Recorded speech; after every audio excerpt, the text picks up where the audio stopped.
Welcome, everybody. Thanks for joining us. I'm not sure. I think there's more people going to join, but we're going to get started. So first, for those of you that joined us, thank you.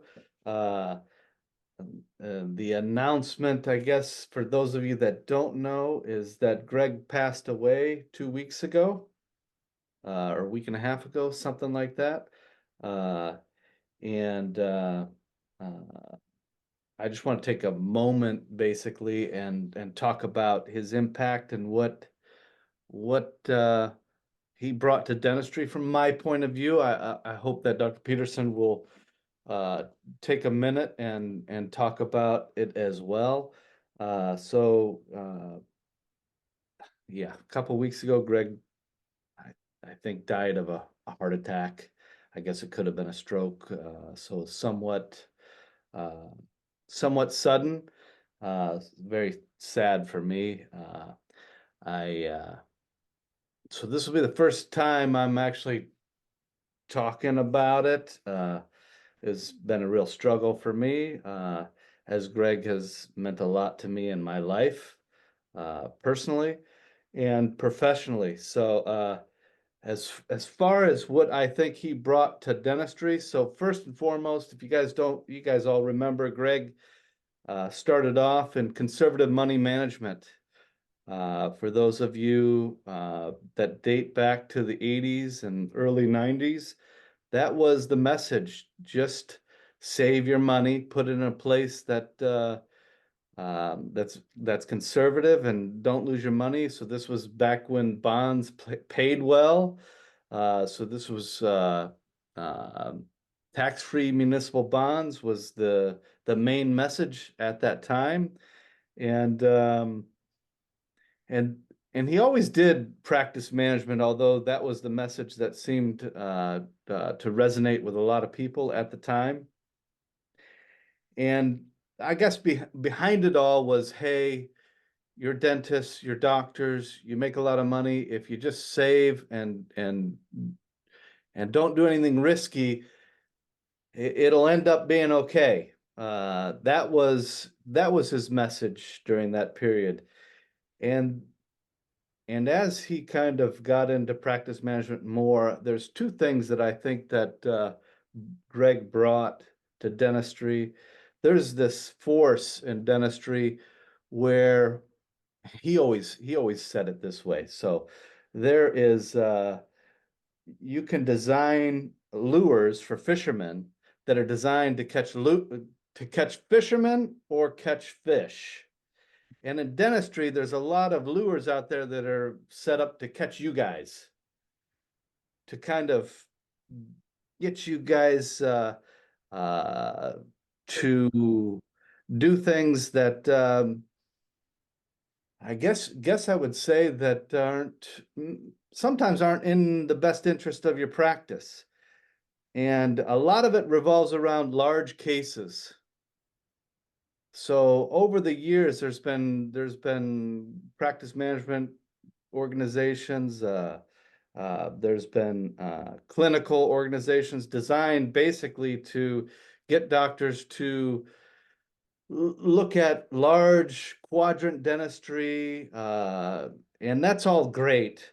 But his message has always been from kind of the patient's point of view and creating a practice, as we always say at Whitehall, creating a practice that you'd want to be a patient in, right? And the idea was treat people right and educate them and all that good stuff and create a great patient experience. And they will go home and reward you by referring friends and family to the practice. And if you think about it, that's a message that we don't see very often in dentistry. Most of the messages is, hey, all on four, sleep apnea, Invisalign, occlusion, uh, uh, yeah, cosmetic dentistry. There's all these different things that are literally lures to catch fishermen. And that's how I would put it. And Greg's message was always treat people right, and you can grow your practice almost shockingly to a size that is impressive by just treating people right and creating that practice that you'd want to be a patient in, and they go home and refer. So that I would say is one of the messages of Whitehall. The other one would be the staff-driven practice. You guys all know how big we are on that. That if you treat your patients right, they go home and refer. And if you create a practice where the team is valued and empowered, uh, it really is amazing what happens with just those two approaches. And so over the years, Greg has been creative in his ability to try to engage the team, and mainly through bonuses, but also through leadership structure and things like that. Those are I would say, the two core fundamentals that make Whitehall Whitehall. And if you were to say you're a Whitehall practice, that's kind of what that means, uh, in my mind at least. Dr. Peterson, you got any thing you'd like to add to those two, or expand on those two things? Yeah, thank you. For those of us who have been around since even the 70s, like me, we've heard a lot of speakers and we've heard a lot of people talk about gimmicks or the latest new thing, which come and go. The systems that Greg worked on and could present so eloquently were leadership, organization, psychology, treating people well. And the one there that really struck me when I got involved with Whitehall some years back was the psychology of so many of the things we do, how we say things, what is a good way to say things. He was the first one that ever I heard talk about Cialdini's books on persuasion. If you haven't read it, read it. It's a very powerful book. It's right up there with How to Win Friends and Influence People and some of Patrick Lencioni's books on leadership. If you have those cores those three basic books, if you have those core values out of there and implement them, you'll do great, because they teach you how to deal with people. And we deal with people that are less than thrilled to be there to see us in most cases. So learning the things that Greg taught were a lot different than learning procedural techniques. You know, certainly the quality of dentistry we do is crucial. It has to be very high quality, or we shouldn't be doing this. And we should have empathy for our patients, and we have to be altruistic, or we shouldn't be in the profession. And I tell that to all staff members too. If you're just strictly driven by something like money and the good hours, those are important things. But if you don't have some altruism in your system, where you're doing things to help people, then you should maybe re-examine what you do. And all those things were tied together in the Whitehall message, which is what attracted me to it so much and why I enjoy teaching it, because it's effective. And I've seen offices that I've worked with over the past decade that have gone from single doctor practices doing $50,000 to $60,000 a month to now staff-driven practices with multiple doctors that do 400 to 400,000, in some cases even more, a month. And they're not just doing big cases. The basis of their practice is the hygiene cauldron you heard us talk about. So those are the things that made sense to me and that I've seen work incredibly well when it's put into practice. You have to believe in it. You have to give it a chance. You have to try it. And those of you that are on here have done that or are doing it. But you see what it can do. That's not everybody's vision. Everybody doesn't want to have 4 dentists and 6 hygienists. That's fine. But whatever your goals are, if you're reasonable and you're open-minded and you embrace Whitehall's methods, I think you're going to do just fine. I mean, if you want to just grow your office by 20% over the next year and a half, great. That can be done. There's a lot of ways that can be handled. But it all involves the same things: leadership, training, organization. I guess I'd throw in attitude. One of the things a lot of my clients say over the years is, and their leaders especially, we've learned not to put up with disruptive behavior. If we have disruptive behavior in the office, or someone who's having a personal problem, we work with them. But if we've got someone who's always has attitude and causes disruption in the office, they're given one chance, and if they don't resolve it, they're gone. And that has made for happier, more successful practices. And that's a tough thing, to be able to confront somebody that is keeping you from making your goals. So these are psychology. You know, there's a lot of technical skill, a lot of science that are required of us to become dentists. But we didn't learn a lot about psychology, at least not back in my day. And I hate to sound like an old guy, but I'm getting there. But the psychology is as important, and frankly, even more important than clinical skills in successful practice. Having spent years on the Board of Examiners in Arizona, I've seen some really well-known speakers and presenters who had complaints, and we reviewed the quality of their dentistry, and it was horrible. But they were great on the speaking circuit. Likewise, I've known some very great clinical dentists who can't say anything. They just can't talk to people. So we teach their staff how to talk to the people and tell them to have the doctors be quiet, because they're their own worst enemies. So that's psychology, and that's learning who you are, what you do, how to do it, what your limitations are, and fixing them the best you can. So I don't want to go on forever, but from a professional point of view, those are the things that I learned in Whitehall, and that I have enjoyed working with my clients on, typically to a high level of success.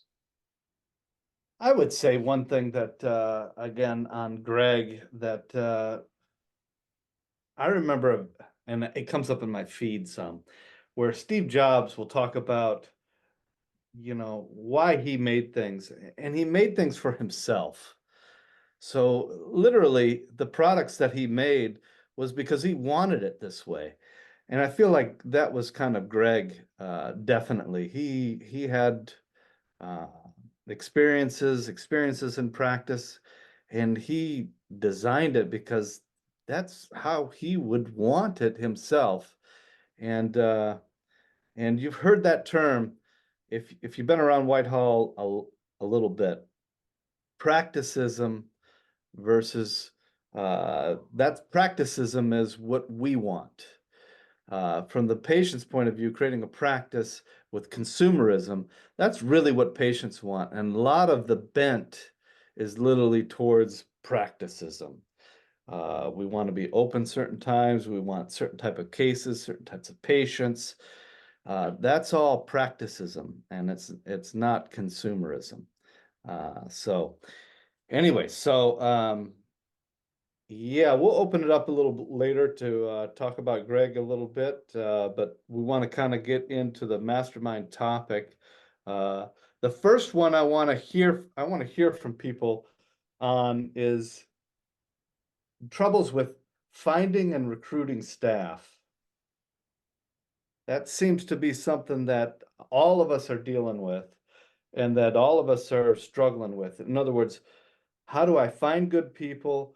How do I get them, A, to show up, and then B, how to get them to perform? So I definitely want to hear. I actually want to open this up to people. I want to hear about your experiences, and I want to talk through it and figure out basically how to solve this problem for you. So if you wouldn't mind, anybody unmuting and telling me about your experiences in trying to recruit and what problems you're running into. Anybody?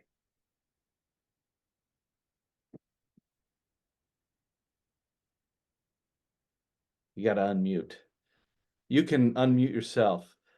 So I've run into this problem basically in every practice, and I see it in a couple areas. It tends to be in hygiene for sure, and with dental assistants. Okay, doctor, go ahead. I'll throw it out there for hygiene. So I'm in Northern California, Mountain View, California, so Silicon Valley, and I have 3 full-time hygienists, but recently 2 of them retired out, one from back problems and one from wrist and elbow problems.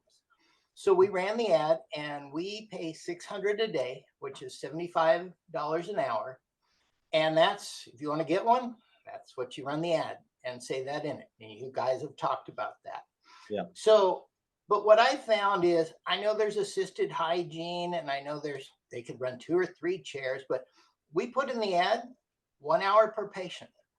And we got multiple people wanting that because they see the, short term, yes, you can make probably more than 600 a day if you're on some kind of commission. But also in long term, they see their friends retiring out early with these physical issues and things. So I think it comes to expectation where in an ideal world, your hygienist will produce 3 times what you pay them.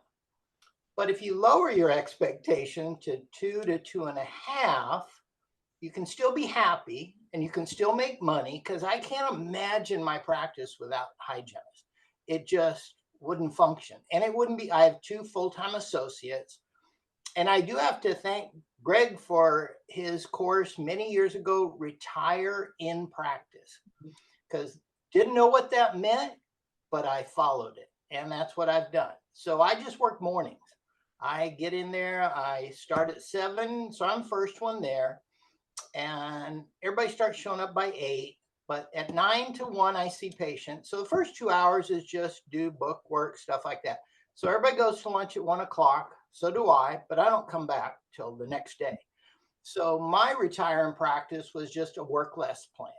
And that suits me physically, mentally, savings wise. I'm still making an income, so I don't have to have stupid amounts of money in the bank, so I can sit home and do nothing.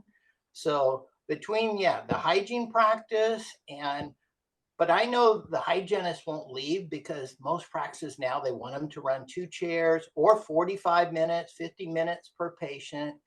And when they're young, that works, but I think they can see the writing on the wall that long term, it might be worth even making a little less money and enjoying that hour. So there's my little bit. So I've run into this. So the 3 times, so normally speaking, we like to make 3 times what we pay our hygienist, just like you said, right? But in a world that pay has gone up so much faster than what we're actually charging in hygiene, it makes it, well, basically impossible. It's in some areas. Certainly in California, I'm not surprised you're running into that. But I see it in a lot of different areas, that same problem. And the thing you guys have to keep in mind is that you can almost set your watch to production per patient seen per year. So active patient base, let's put it that way. And it runs around $1,500 plus or minus per patient seen per year. I say per unique patient per year, active patient in the practice. It's a number you can almost set your watch by. And if you don't figure out hygiene and how to retain your patients, your practice will go backwards. There's just no doubt about it. And it puts you in a position where you have to accept, like you were saying, maybe even 2 to 1 as far as the return in hygiene to maintain your practice, essentially. I have definitely seen that. And for those of you that are listening, you've got to run ads. And I ran ads in a practice in Georgia where they couldn't get hygienists. They couldn't get hygienists. And what we did is we started off low. We ran ads at 40, 45, 50, 55, 60, and we inched it all the way up. It took us 3 or 4 months to get through it all, and nobody responded until we got to 70 in that area. And if that's the going rate, and if that's what it takes to hire somebody, you've got to figure out your business model against that headwind of that pay. To bury your head in the sand is not going to work. So I would advise all of you, if you're looking at hygiene and you're struggling to find people, run ads at higher rates and see when you start getting responses. Of course, you're going to have to do blind ads, or you're going to have to let your hygienist know that you're just testing, and it's okay to test. So at the bottom, you can say, depending on experience, and figure out where that point is where hygienists finally start responding to your practice. Dr. Dave, somebody, you got to unmute. Let's see if I can figure out how to do that for you. Can you hear me now? I can hear you. Okay. One thing that we found that was helpful was we looked to our current staff and we gave them a finder's fee if they found us a nice employee. And then their friend that joined us, we gave them a bonus for coming to us. And that really opened up a lot of really good new employees, because, you know, the birds of a feather concept is really true. And what did you have to pay to get that to work? You know, how much of a That's a good question, because I don't really run the place, you know. Yeah, I know. Our Yeah. clinic administrator runs it, but it seems okay. I'm gonna. This might not be exactly right, but it was in the neighborhood of $300 to $500 I was going to for say, a hygienist, and it was a right. little less for an assistant. Yeah, on both sides of it. Yeah, so finder's fee is great. Usually $500 is the trick, where they will go out for 500 bucks. They've all got friends in the area.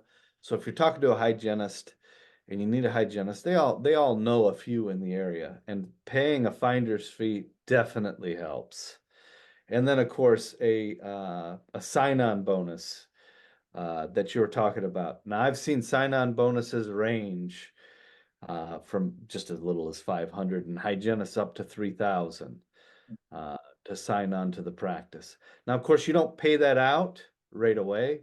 You usually stagger that. Some offices will do that over, oh, well, just a few months, and some will stagger it out over a year.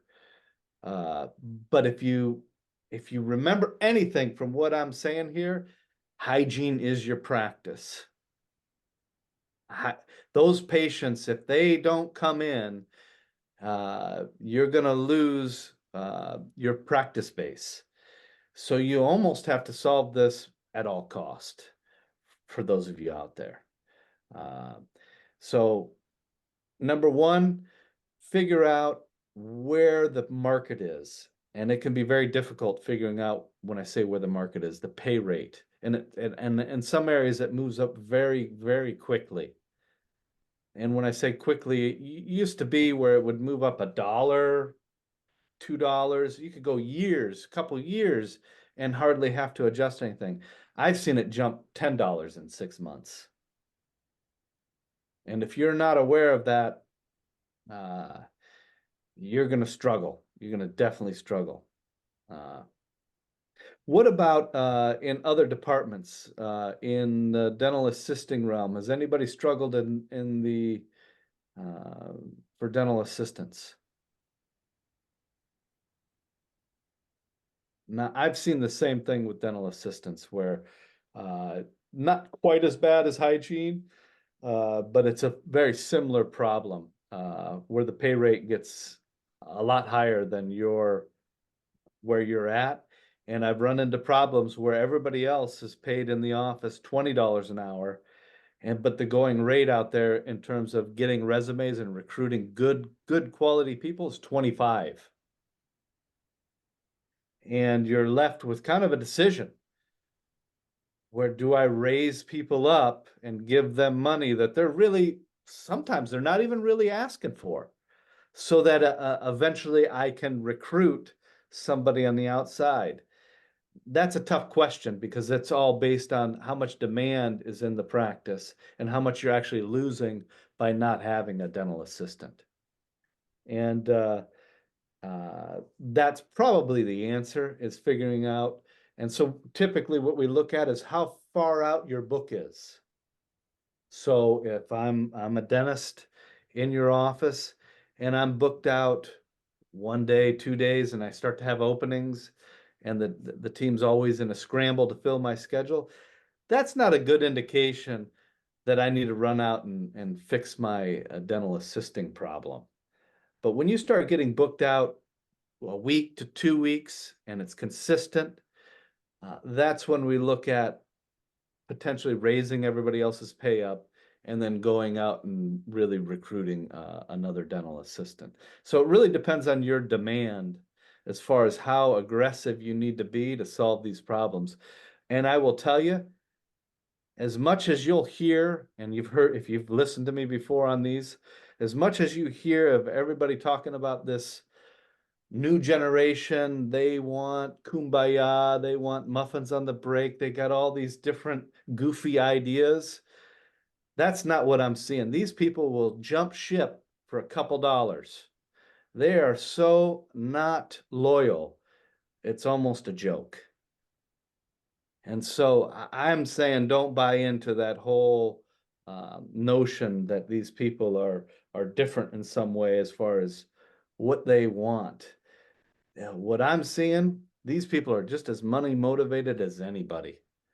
And they talk a big game about this stuff, but they're jumping ship left and right for, I would say, for a couple dollars an hour, they'll leave your practice. So definitely pay attention to the rate, and in deciding whether you need to pay your people more is based on your own capacity. Okay, and how aggressive you need to be. Dr. Peterson, you got any comments on what you're seeing out there? I agree with what you said. Hygiene in most parts of the country, it's 70 plus. Even in Southern California, people coming right out of hygiene school are getting $65 an hour, and with no experience in the office at all. So it's the going rate. And I want to thank Dr. Hall for what he said also. Sometimes when things change, so do the old formulas. So you got to remember the importance of your hygiene department, because more than half of your dentistry comes out of hygiene.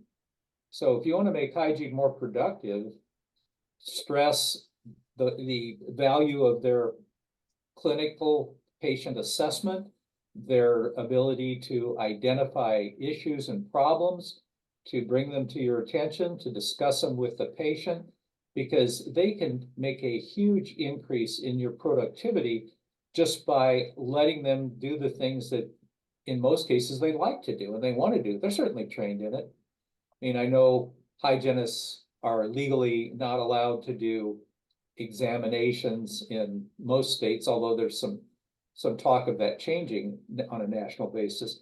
But we all know they're trained in it, and we all know they know what they're looking for. And it's important that they be calibrated to the same level of identification as your doctors. So you need to have discussions and case evaluations on a regular basis to be sure you're seeing the same thing, because there's nothing worse and more embarrassing for a hygienist to have identified a tooth that in her mind needs a crown, and she talks to the patient about it, and the patient says yes, and then the doctor comes in and says, nah, we'll just watch it for a while. It doesn't take many of those, and she'll just quit identifying things. So consistency in the office will improve your productivity. So use your hygienist skills that they have and that they want to use, and then take advantage of that. And then, of course, go ahead. Yeah, I was going to say that's a good point, because if you're look, if you've got associates or one day want to have associates, you've got to have the team fully engaged in pre-assessing. Okay. And what does that mean? There's levels of pre-assessing. Pre-assessing could be, hey, you've got a cracked tooth. It's probably going to need treatment. And that's kind of where they leave it. Then there's pre-assessing where you go, hey, you've got a cracked tooth. The doctor's probably going to recommend a crown in this situation. Let me explain why. And then she goes into all the points of urgency and really gets, and then talks about what a crown is, why we can't do a filling, she can cover all that stuff and create urgency before you even walk in the room. And before you have associates in the practice, you've got to get it to that level, right?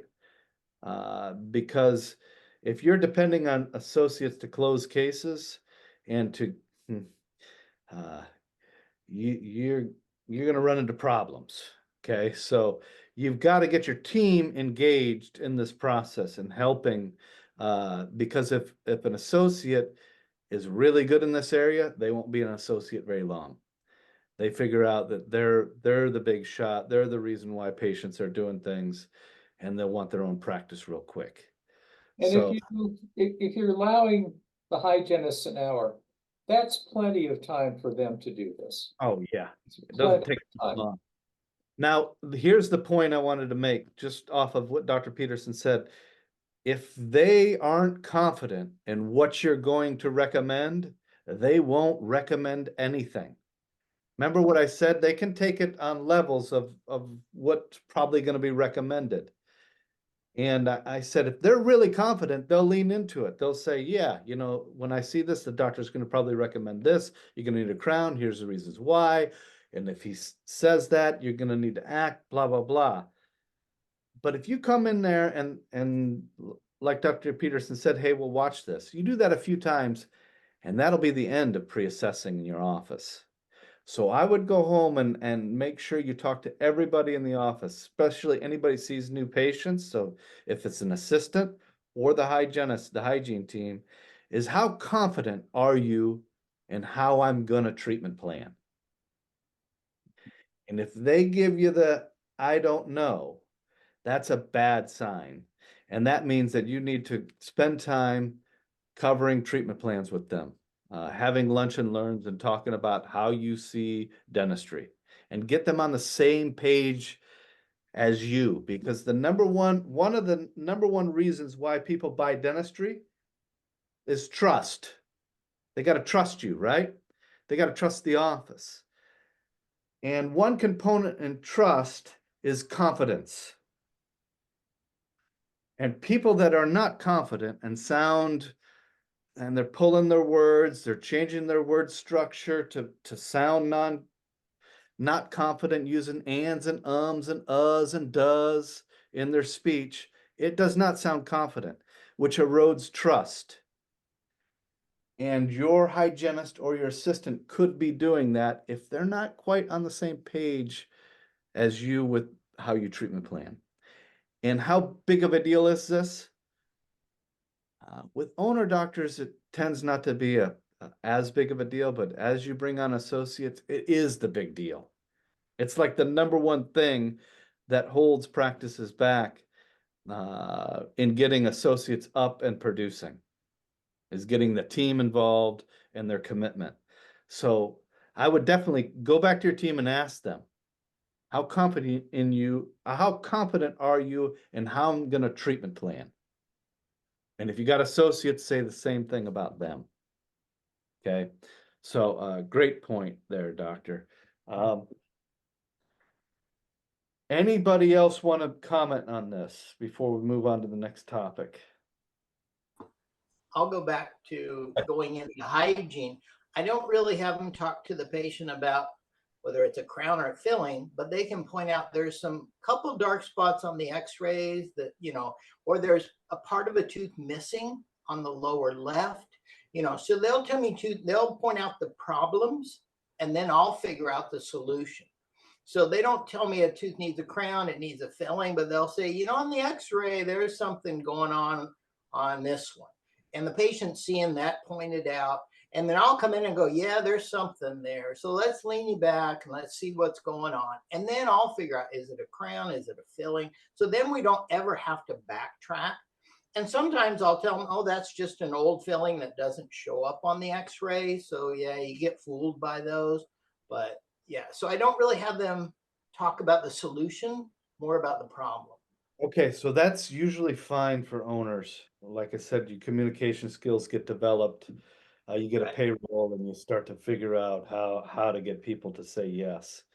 Yeah. But what we find is with associates, they don't tend to learn those skills maybe until they get a big note that they got to pay back in a payroll, and then those skills start to get developed. So And and so what I'm saying here is with associates, the problem tends to be is patient overwhelm. right. So as soon as a patient is overwhelmed with the amount of dentistry that's being presented, they buy nothing, zero. And you can tell quite quickly if you're having this problem with associates, is just take a look at the last 20 new patients they saw. And how many goose eggs did they get? How many zeros did they get? And if that number is approaching 40%, meaning out of 20, they got 8 people say, I don't want anything, you're running into patient overwhelm most likely. And the idea with the pre-assessing is that the hygienist or assistant takes it so far that the patient gives them feedback as far as where their point of overwhelm is at. And you want to make sure that that's communicated to the doctor step in the room. And again, owners, yes, you got this figured out. Most of you listening, this is not a problem. You start hiring associates, you're going to notice it becomes a bigger and bigger problem getting patients to say yes. So that's where new patients, we allow an hour in hygiene and a half hour in the doctor's schedule. And that's intentional because a new patient, I don't know if they need nothing or full mouth rehab. So I teach both associates, any associate that works there, that don't ever present a big case on the first visit. Just don't even think to go there. Smart. Get the relationship going, come back and let the patient know we want to get some records. There's a lot going on. Can I see you in a few days for about another 30 minutes to an hour? And in the meantime, let us know what's important to you because there's a lot going on. So yeah, never a big case presentation on first visit. So most associates will struggle with this because of one thing, where ethics, their moral obligation is to present everything that they see, and they're supposed to do that. And so they run into this problem of how do I'm supposed to tell them they're supposed to do all this, everything that I see. I'm obligated actually to do that. So how do and they run into this conundrum, if you will. And if you don't solve that with your associates, you can run into major problems. And like I said, you can figure out if you're having this problem, if you're having about 40% of your new patients that see your associates buy nothing. They goose egg. If you're not seeing that problem, then you're not having this issue, which is good. And that's exactly right. What you said is usually we jump the gun. We're trying to get married on the first date with people. And it definitely drives them away. Okay, anybody else want to make a comment here? Okay, I want to move on to some things that I'm seeing in dentistry. But first I want to just kind of open it up to a discussion on helpful new technology in dentistry. So there's all kinds of different things that we see. Remember I said in the beginning with the lures for fishermen? I mean, the lure is designed to catch the fisherman, not the fish. Well, there's a ton of that in dentistry, where all kinds of things are designed to get you to buy it, but it really doesn't grow the practice, doesn't impact the practice. And I want to hear from anybody that is seeing anything out there that they have purchased, whether it be technology, AI, things that have really helped. I can speak again to that. And I did a couple months ago, and I think Dr. Peterson, hopefully he's looked it up, but that AI overjet has made a huge difference in getting I and my associates all on the same page of what it's seeing. I mean, it's definitely, it can find calculus that I had to like turn it on and off a few times to find it, but it found it. It'll put a little square around calculus and it'll show bone loss in percentage so the patient can understand. And it now does it if it's 2 millimeters or less, it's green. If it's 2 to 3 millimeters of bone loss, it's yellow. And anything over 3 millimeters is red. So even a patient can figure out green, yellow, and red when they see this. And I found the hygienists love it too, because it's just supporting what they want to convey to the patient about the health of their gums, previous bone loss, but is, and also with associates. Now, boy, does it get fooled when it comes to cavities. It'll put a red thing, but if it's an old filling, it thinks that. If it's a turn tooth where it's got a little indentation, it thinks that's a cavity. So I've had to tell the associate, don't go crazy on the red stuff, because wait till you get in the mouth, turn it on and off, because it gets fooled, I'd say half the time, where it's not a cavity. But I find everything else is very accurate. Anybody else have had experience with AI software? I assume it's looking at X-rays. Yes. So I've had experience with Pearl AI, which I guess is probably That's the the same thing. same thing. Where in some of our practices where we have a bunch of doctors, it's been very helpful in calibrating and making sure that they all kind of see the same things and we don't miss anything.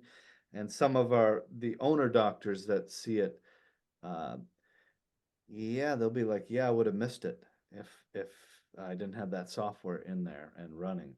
So that's been fairly helpful for offices. Anybody else using this software and would like to comment? I've had one doctor that doesn't like it, but I would say I got 15 or so that do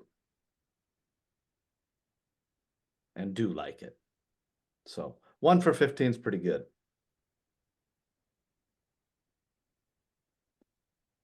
I have a question, Wes, if I may. Have any of you heard of guided biofilm therapy? And if so, has any of your hygienists brought it up to you and wanted to put in that type of a procedure? Yeah. It's fairly new. It's really essentially a different approach of plaque control. Plaque was the term plaque we've used forever is now biofilm, which is technically correct, but it's still the same thing. It's accumulations of bacteria above and below the tissue level. From what I have not seen the actual usage of guided biofilm treatment, but here's essentially what it looks like to me. The mouth is first stained to show plaque, and then well, any of you remember the old Profi jets that shot baking soda all over the room? There's a new form of that which uses a media which was not disclosed in what I read to help remove the plaque of the tissue, and then there's a scale and polish. A few more steps involving bacterial evaluations. I have some fairly strong opinions from what I've read, but I just wondered if you've heard anything about it from your hygienists and if anybody has tried anything, because this is another kind of new wave thing that's flowing through hygiene circles and some of the research circles at this point. Just if you haven't, just beware that these days your hygienist is going to come to you and want to talk about doing guided biofilm therapy. Okay, I wanted to talk about probably the most impactful AI things that I've run across.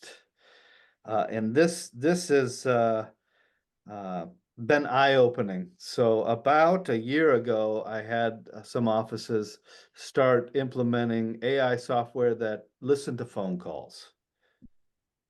Okay, so it automatically listens to all phone calls coming to the practice, and the AI figures out, based on the questions the patient asks, whether they're a new patient or not. And it dumps them over into this new patient category.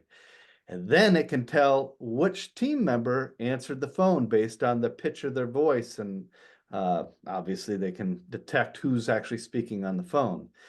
The company that I've had a lot of experience with is called Line, Liine. And there's some other ones out there. So, and I've heard about them, and it's the same. Okay. Uh, and in working with offices and listening to all the phone calls that come into practices, it is disturbing, to say the least, of what's actually going on your phones. So this software is great because it quickly figures out all the new patient phone calls, categorizes it by team member, and then gives your team member a success rate of phone calls. And then you could deselect, like Medicaid, Medicare, any kind of deselects you want. And what I'm finding, so I had a practice that was burning through marketing companies. They were on their third marketing company, and it was just all unsuccessful. They were spending about $3,000 a month and getting nothing, and it was holding the practice back. Like, that was the next thing to do, was drive the new patient flow. We had the team in place, systems in place, and we needed to punch through on the marketing, and it always sputtered. And so believe me, I worked with the team on how to answer the phone till I was blue in the face. Every week we talked about it. They could spit it back to me, but I had no way to really verify. And this has happened to me in 3 or 4 different offices. So this is not just a one-off. Uh, and and so they burned through 3 marketing companies, assuming it's the marketing company. And they bought Line. I had a few offices buy Line and install it in their practices. Oh, I'd say near the end of last year. And as soon as that happened, what we found was, oh, they're getting 20 leads a week. They call them leads, but new patient phone calls, unique new patient phone calls, and the front desk is converting 5, converting 3, like awful numbers.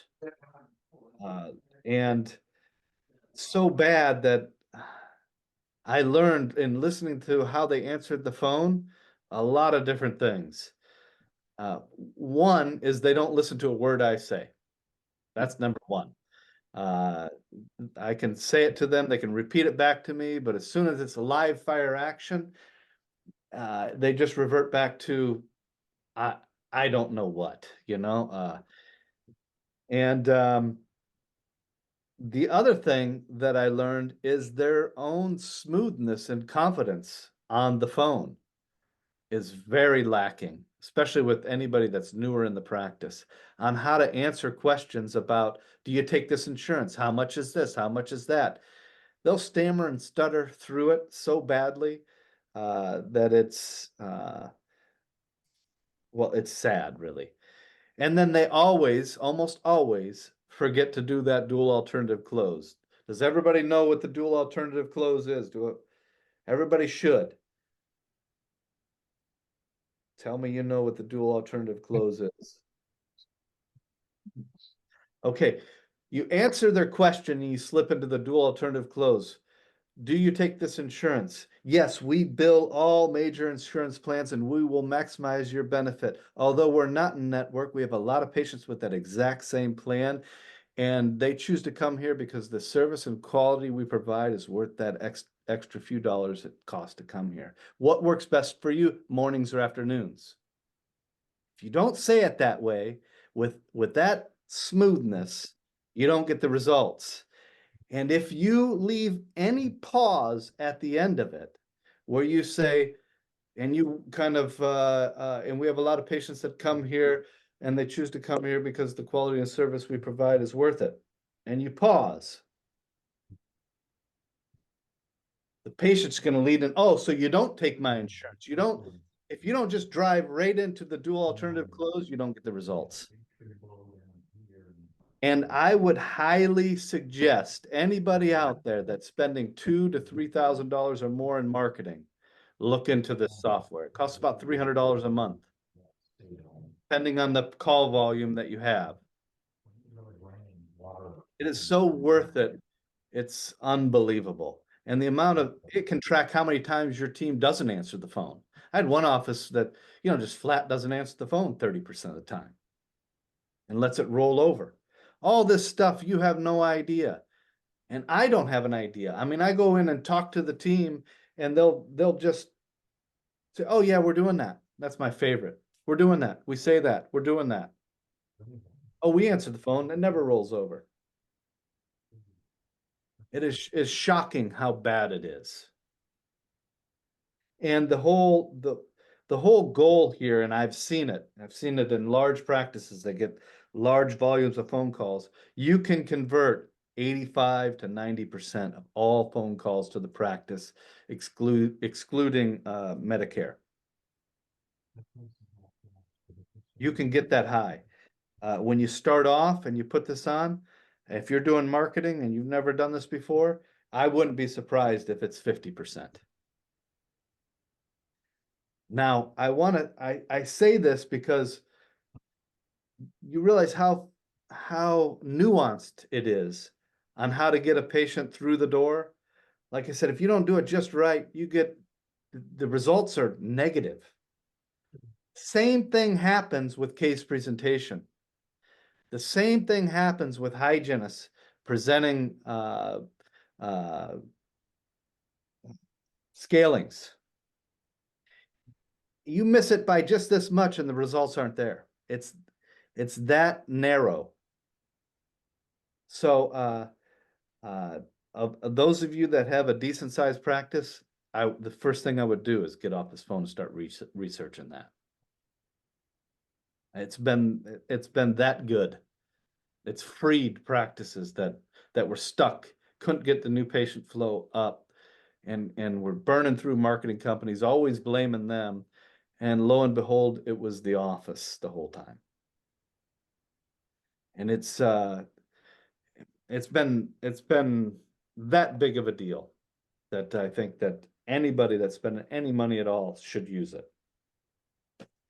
And I think it's great. I love the software. You can pull the phone calls up, listen to them, coach the person in real time. Here's what you said. Here's what you should have said. And fix it. And we can get results using Line within a couple weeks. You start to see the numbers move up, and it's impressive. So definitely look into that. All right, Dr. Peterson, have you run into that yet? It's new. No, I haven't had a client that's used it, but I agree with everything you said about dealing with staff. You can get them to repeat exactly what you want them to, but then when the phone rings, they lose it. So the amount of information I've learned from this is amazing.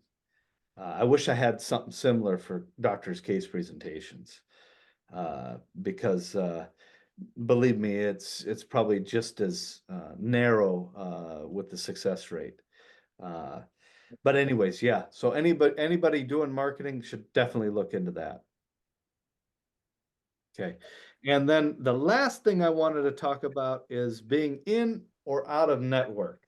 I get a lot of calls on this, and a lot of my offices will ask me. They get kind of upset with the pay scales going up, and they ask me, should I get out of network? How should I do that? Should I get out of network with everything, or just get rid of some of the smaller plans, plans that I take the biggest hits on, that kind of thing. Dr. Peterson, are you running into that too, where people are asking you that? yeah, I am, and I think we've got some reasonable options. But one thing that I've learned recently is, which could eliminate a big issue for dentists, for us, is that state of Indiana has a law now, and I don't think it's gone through yet, but it's still in debate, where insurance companies would need to issue payment checks directly to doctors, even if they are not participating. So, you know, we all know the problem where if you are a non-participating doctor in a plan, that the chip or the checks typically go to the patient, and then you have to try to collect the money from the patient. And that can be an extra headache that sometimes costs you even more money. So if this passes in Indiana, and it looks very favorable, I think a lot of the other states are going to pick up on it very quickly. And that will make it one less punishment for us if we do accept or try to deal with insurance companies and not be a participating provider. One of the things I look at is, so first off, yes, I'm okay with getting out of network, certainly with some of these smaller plans where you don't have a ton of patients on those plans.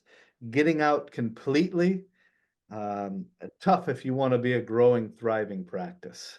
If you're adding associates or you want to still grow, it's a very tough challenge to be able to do that. I'm not saying you can't, but it's tough.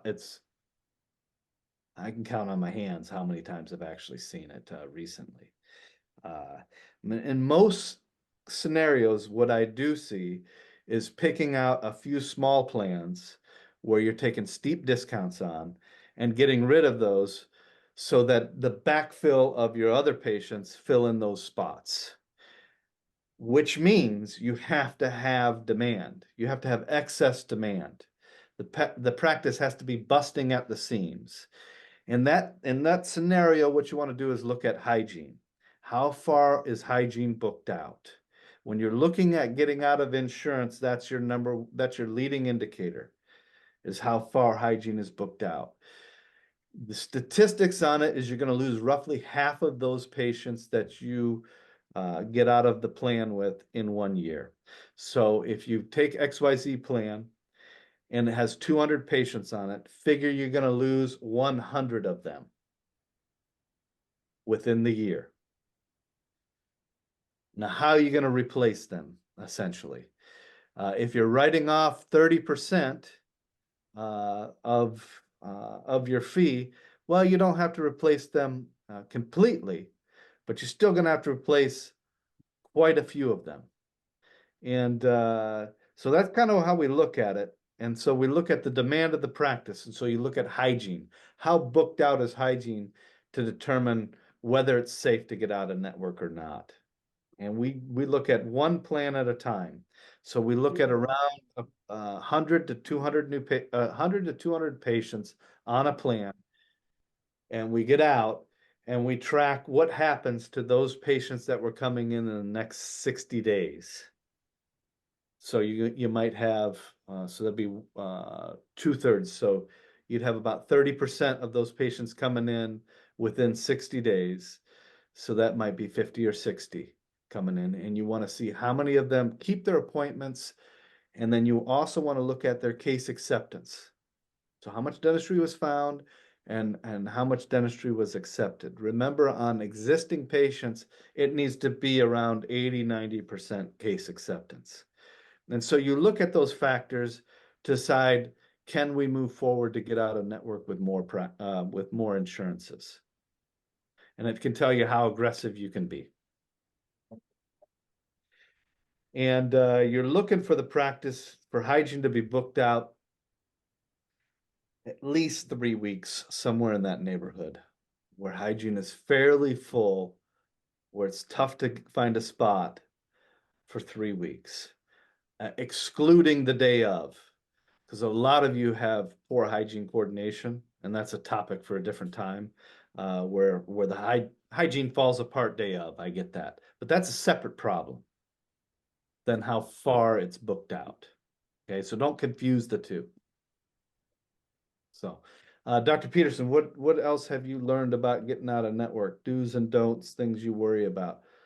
So I said, you got to replace these people, meaning you got to have a healthy new patient flow, which means you don't recover the full 30% write-off, because you're gonna have to add in a marketing budget to replace some of these people. So. Yeah, a couple things. First of all, if you don't have a membership plan, get one, because that will help you to fill those spaces with people who do not have insurance. And ADA statistics now say more than 55, in fact, I've seen 60+% of the population have some kind of third-party benefactor or support in their dental or their treatment. One study said 70% if you included children in a lot of the CHIP programs. So the number of full fee-for-service people is shrinking. And the especially the retirement group love membership programs. They really love it. And I have some larger practices that are as much as 40% membership. Yes, you give discounts, but yes, you get your money up front. You don't have to deal with paperwork. You don't have to have an employee that does nothing but fill out forms or have a third party that does that for you. It more than pays off through positive cash flow and the old term, the acceleration of money or the speed of money moving through you as opposed to the time you have to wait for it. So that's an issue. The other thing that I've seen in California and some other states is our old friend Delta Dental. Those of you who are again closer to my age group are going to say, yeah, that I remember when Delta said they were, quote, the dentist's insurance company. Now they're the dentist's main enemy. So the their reimbursement levels have dropped. They're eliminating their premier program. If you're still in a state that has it, California, it's being weeded out pretty effectively, I would say. In Arizona here, about 3 years ago, they just dropped it and dropped their reimbursement levels by 20 to 25% on virtually all procedures. So we have a lot of dentists here in Arizona who took an immediate 15 to 20% drop in their office production just because of the change in Delta fees. That's kind of quick to adjust to. So I don't know what's going to happen with some of those bigger companies, but they may end up creating more problems for themselves because doctors will leave eventually if things get bad enough. And if enough people leave, then they have to reevaluate their business plans instead of us reevaluating ours. So I think a lot of this is still yet to be determined. I have seen a couple of offices actually hire a company to renegotiate fees. Yeah. Most of the time, it's resulted in about as much increase as it takes to pay the company that did it. In other words, not much, not much of a net. But I have seen a couple where they actually were successful and did see a significant increase, meaning 10 to 15% from some companies. However, Delta was never one of those companies where they are successful because Delta is still the gorilla in the room and they don't do anything they don't want to do. So I don't have a good answer. I think a lot of it depends on where you are. If you're in a really blue collar area, and then I think your insurance penetration of your population base is going to be much higher.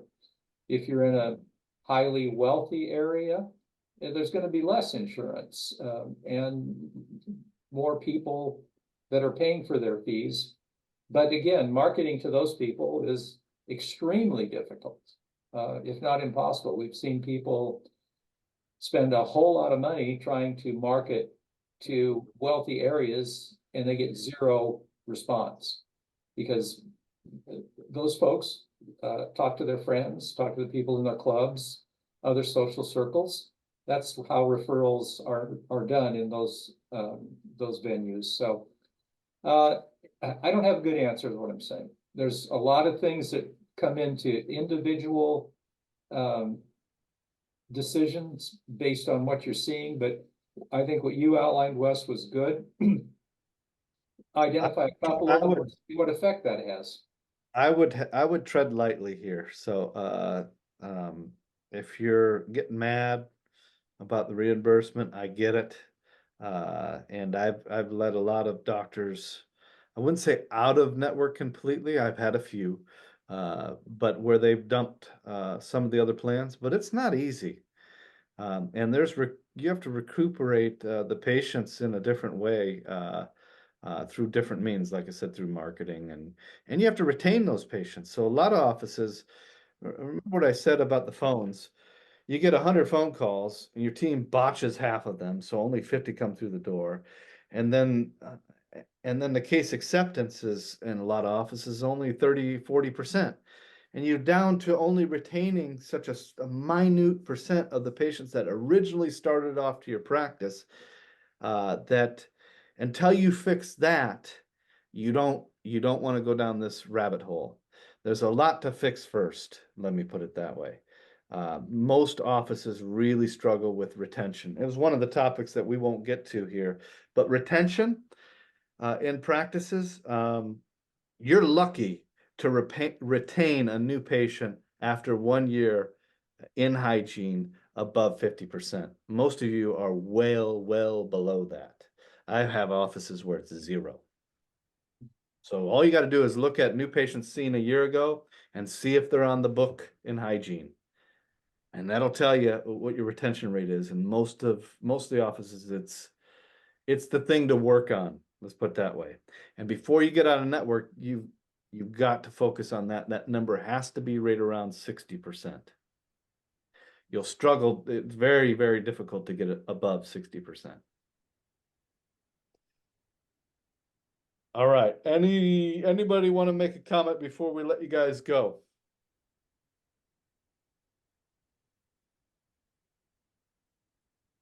Hey, Wes, I'll throw out one more thing. I got a card in the mail about 2 weeks ago, and the company's called Hemingway.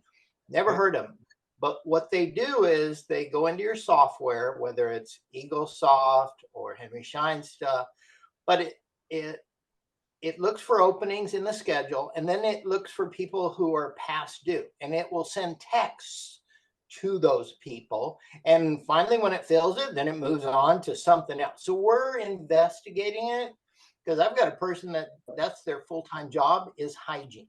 So it's just making sure, everything's flowing, and I bonus her on that. So depending on openings in a week, she can get a nice end of the week bonus if there's X amount of openings. So, that thing called breadcrumbs and thank yous, I learned that from you guys years ago. I don't do a team bonus, but I do lots of little bonuses. I do a new patient bonus. I do a weekly bonus for collection for the people that have to do with collection. So, and I find that adds up to just, it's almost like immediate gratification, because a team bonus at the end of the month, well, they hit it or they didn't. But, it's like end of the month. Yeah, but I love these little ones. Yeah. I can comment on this software. Yeah. So I've had a lot of people use it, and it goes like gangbusters in the first 6 weeks. Meaning, because you have this backlog of people and a lot of people to work through and text and everything. So for the first 6-8 weeks, depending on the size of the practice and how many people are overdue, it goes great. And you literally can just watch your schedule fill in. And then after that, it's kind of a law of diminishing return. It's not that it's a bad thing, but it goes so well in the beginning, it's like shocking. But once you kind of move through your list and you kind of get through into a normal cadence of who is overdue, then the results are kind of, I would say it's still good, and I still think it's a good thing, but it's less impressive. So one thing that because I haven't researched it, but my hygiene coordinator, I've worked with her, and I go, ideally reactivate somebody that needs x-rays, because that doubles the amount on what they're going to get. And also if they're on one of the higher, like I'm still Delta Premier, so look through that list first. So a reactivation isn't just a reactivation. It's like you can put in if you're smart about it, you can put a patient, it's going to double the production of that hygienist in that hour if you're smart about it. Yeah, reactivation is an interesting thing, and you can take it. Most offices will not do what you're doing, which is smart. You know, prioritize who we attack first and who we call first. But most offices just print off a list, you know, and they start calling it down. Uh, and depending on how full the practice is in hygiene, are you filling in just a few spots here and there? Are you just trying to fill in like last minute cancellations and things like that? You know, and that's usually good enough. But a practice that has been decimated in some way, like through COVID or where there's a lot of openings and and you've got a lot of people that are just sitting idle, still out there floating in space, hopefully not going to another practice, which can happen if you wait too long. You actually need to treat them like a marketing patient, activate them, just like you would a marketing patient. An offer, a really good offer with an expiration date. You need to attack them in a sequence where you become omnipresent, where you're texting, you're emailing, you're calling over a condensed period. So, like I said, so you become omnipresent. So there's cases where you want to blitz your list and really try to reactivate people, but that's depending on the practice. So some of you, like I said, are just trying to fill those little odd spots here and there and just kind of keep it going. Some of you need to do some work. And I want you to think of these patients as marketing patients, not as your patients anymore. And approach them like you would a marketing patient and as aggressively. And believe it or not, they're actually better than marketing patients because they were once your patient. And we're typically spending up to $200 to market a new patient into the practice. So, you know, the offer can be quite steep to get and aggressive to get an existing patient back in the practice. So don't pull your punch there if you really need to fill in your practice again. All right. Anything else? Anybody else got anything before we let you guys go?